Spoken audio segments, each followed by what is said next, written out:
Hi, and good afternoon. I'm Ty, and this is my project for CS-225. Today, I'll be going through some of the basic information and skills that you will need in order to operate Microsoft Office's Microsoft Word. Today, we're going to be going through some basic types, controls, formatting, and templates, and unique techniques that can help you go from beginner to pro.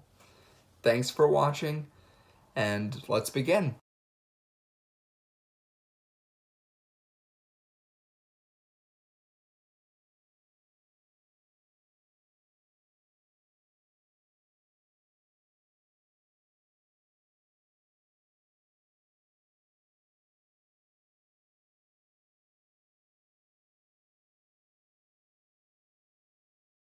All right, let's begin.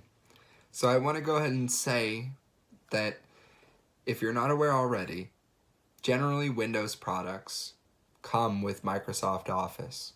But if for some reason you don't already have, or maybe you're not a Windows user and you're looking to use Microsoft Office, it's very simple.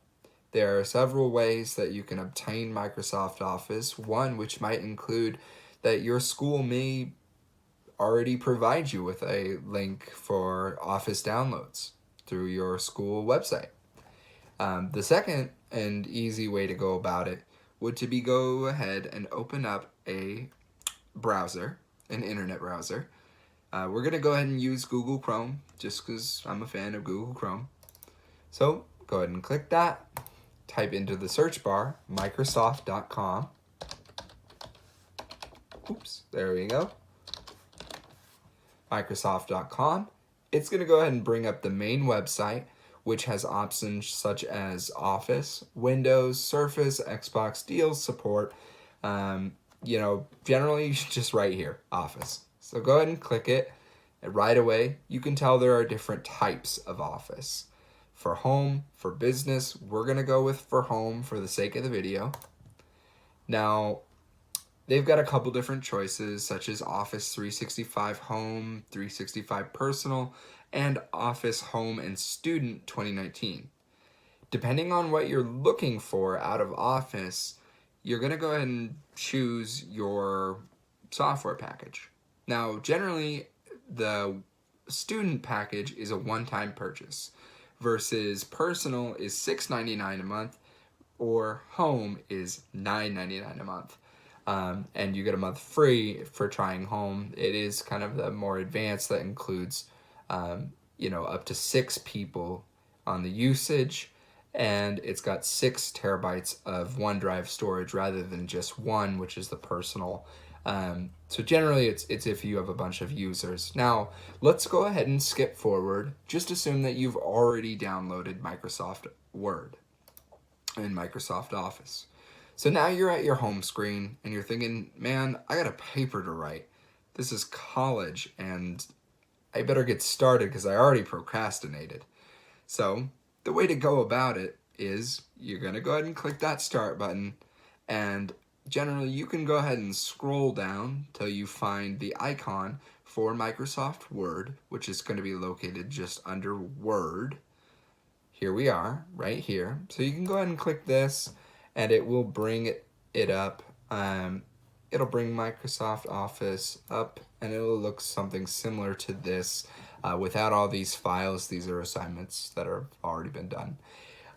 Now, you've got the recent section, you've got pinned if you have specific papers or documents that you've used before.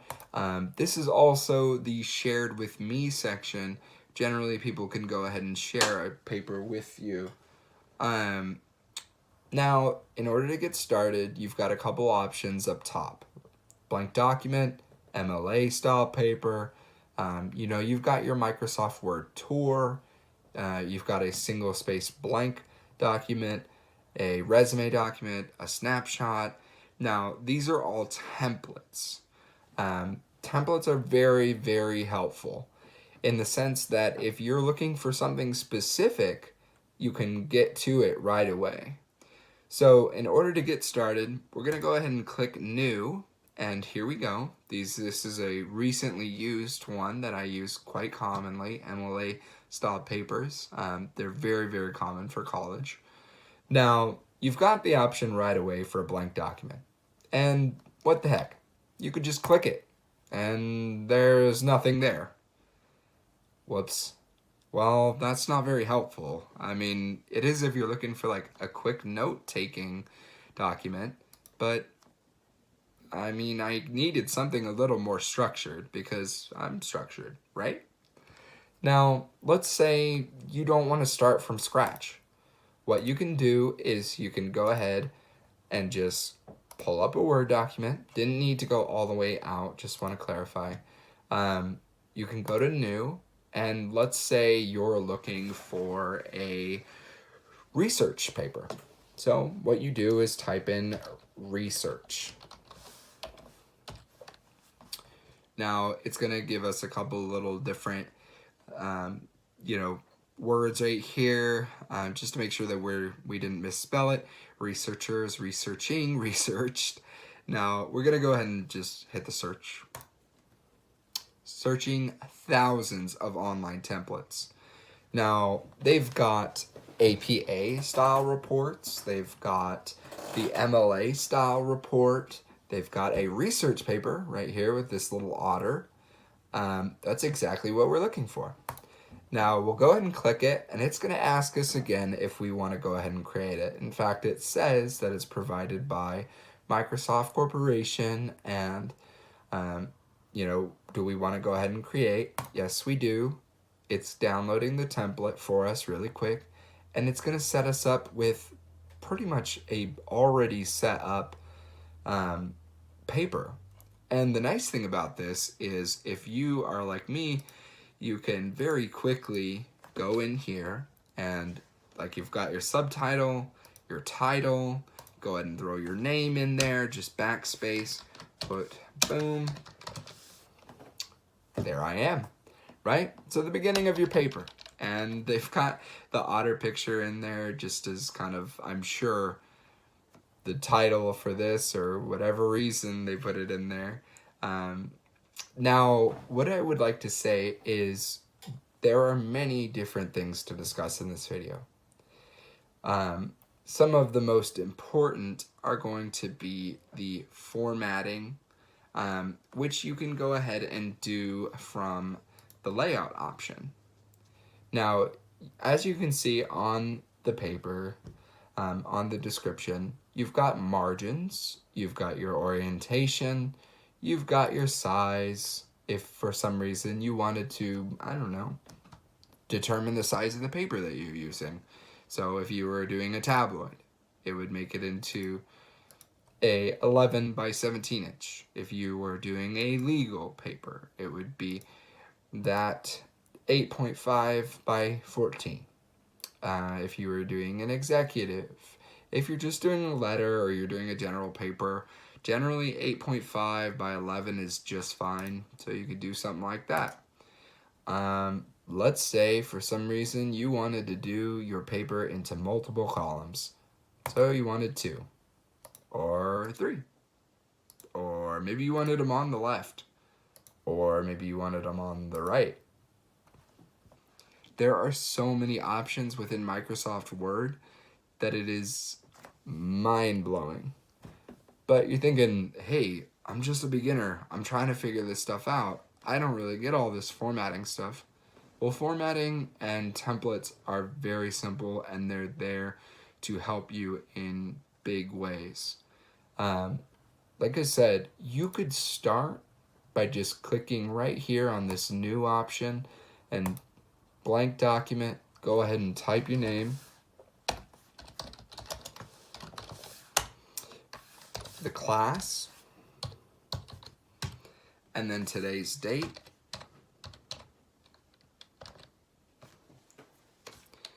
And then of course what you can do is you can go ahead and go over here to this button, which is a style button, title. Now that you can put, and it will automatically start you on the left side of the page, but in order to put the title in the middle, we want to actually go over to this column called paragraph. Paragraph has options for alignments, whether that be the left, the center, or even the right. You can also justify, which basically it makes it so the text is distributed evenly, which is kind of helpful if you're trying to put stuff on the sides.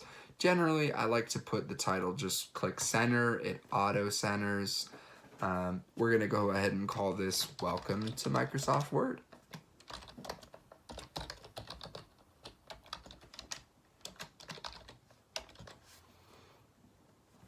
Perfect.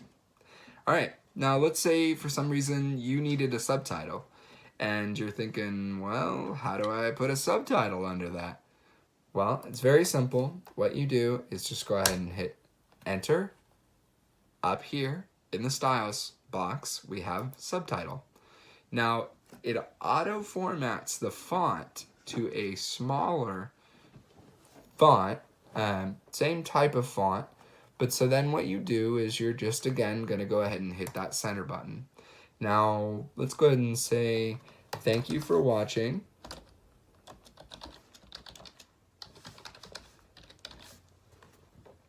As our subtitle.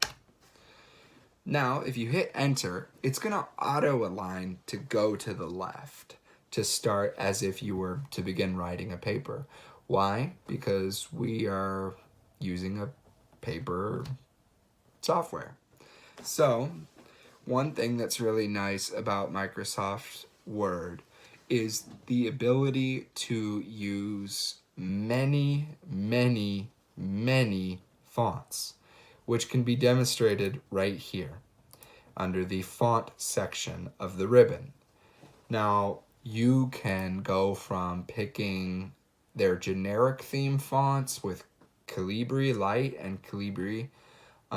Generally in college, you're going to be using a Times New Roman, double space, 12 font. Now, let's say, for example, you're getting ready to write a paper and you need those Times New Roman, 12 font, double space, really quick. Let's just get into it, right? So go ahead and go up to font. Go ahead and you could even just scroll down. It's already organized by A to Z. So you just go all the way down. There it is, Times New Roman. Boom. All right, well, that's 11 font. We need 12. So let's say you could just easily type in 1, 2, enter, and it will auto set it to 12 font. Or for some reason, let's say, it was at 10 and you also want to find a quick way to just go to the next font. Right here, increase font size. Make your text a little bigger. All you have to do, click it once, it's going up 1. Click it twice, it's going up to 12. The next auto setting would be 14, 16, 18, 20, so on and so forth. But for the example, we want to set it at 12 font. Now, you can go ahead and start typing your paper. Hi, welcome to the presentation. Now, this looks pretty good, but we're missing something. Now, in order to indent your paragraph like a regular paper, you just want to hit the tab button. It will go ahead and do it for you, move it into position. It looks very nice and neat. And then what I would say is, let's say for some reason you are typing along and you've decided that you want to make the color yellow, red for no reason at all, just because you want to.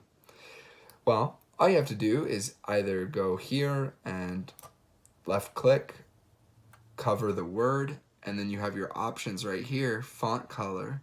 Now, you can do interesting things with this little pop-up box. It's pretty much your entire font section. That being font color, so you can just go ahead and click it and turn the word yellow red. Let's say you didn't like that. You could just go ahead and go here, go to automatic. It's already set up for black. Or let's say you wanted to make this entire sentence highlighted. Boom. Yeah. So that's a really cool option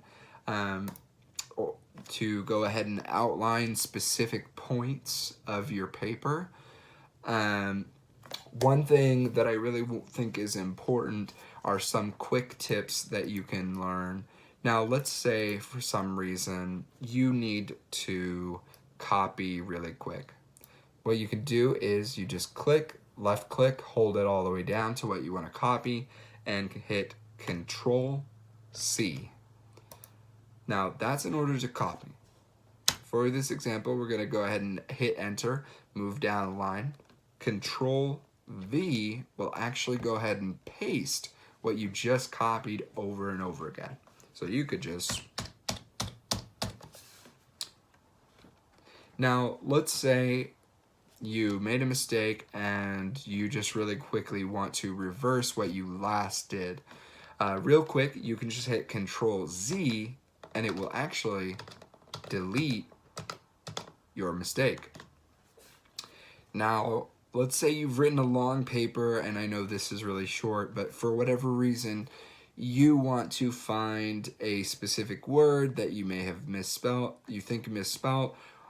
You can also do Control F, which will go ahead and pull up a find bar. Now, let's say for whatever reason, it's Microsoft. You want to change it, so you go ahead and see, just by typing the letter M, it has already began to start finding any word with that specific lettering in it. So you can already tell, boom, right away, it's beginning to highlight the word Microsoft, right? So there it is, and generally it will tell you 1 result, 2 results, however many results of that same word you have in there, and you can navigate up or down to each word. Now, these are some really quick, helpful tips that will help you get better at writing papers, spell checking yourself, just in general, going through and editing papers a lot better. I hope you guys found this video helpful. Please leave comments down below on things that you would like to hear more about. This is just a really quick, short video regarding some of the options that Microsoft Word presents you with. Thanks again for watching. I'm Ty, and have a great day.